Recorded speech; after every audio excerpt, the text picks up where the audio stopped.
I was 14 years old when my father told me we were moving into the quarantine zone. I was helped into the back of an APC and watched the internal screens closely as we rolled across Singapore.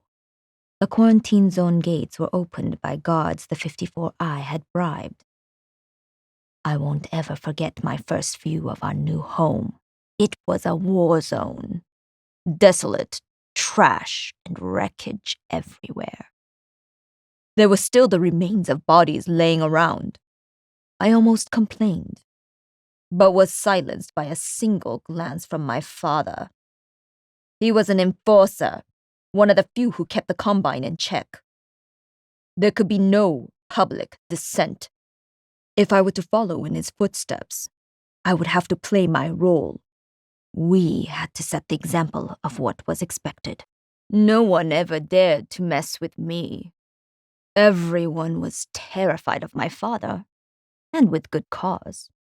The only people allowed to lay hands on me were my combat tutors. I expect my father would have killed them for going easy on me. If I wanted to become an enforcer, it would have to be on my own merits, not because of my family name. So for the next 3 years, my days were spent in training, hand-to-hand combat, gunplay, urban combat tactics, strategy, history, Chinese literature. It is not enough for an enforcer to be a great fighter. They have to embody the ideals of the 54 Immortals. They have to inspire loyalty and respect. I worked as hard as I could. Failure was not an option. To fail would have brought dishonor to my father, and that was something I was determined never to do. The day of my elevation was a great day. I was escorted to the biodomes and granted an audience with the late leader Go Min and his sister Xiaolan. It wasn't the first time I'd met them, but in their presence, I could feel their greatness, understood what they had built for us there in the quarantine zone. Xiaolan herself brought a box down towards me, placed it on a table, and told me to open it. Inside, 2 of the most beautiful things I had ever seen. My annihilator, and the custom cybernetic arm I would need to wield it. She drew her own blade, and I took it with my left hand.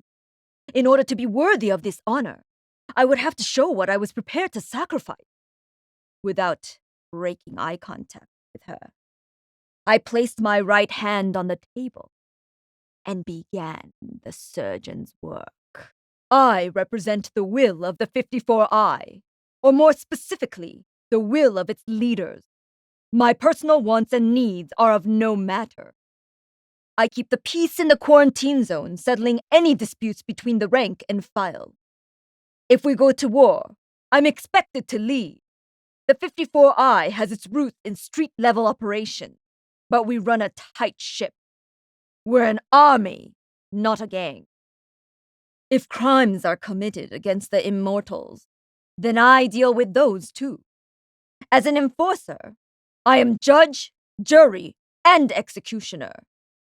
Outside of the quarantine zone, I speak directly for the 54 Immortals' leadership.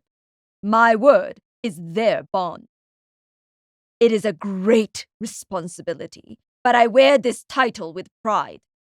We are the undying Immortals, and we shall never be put down!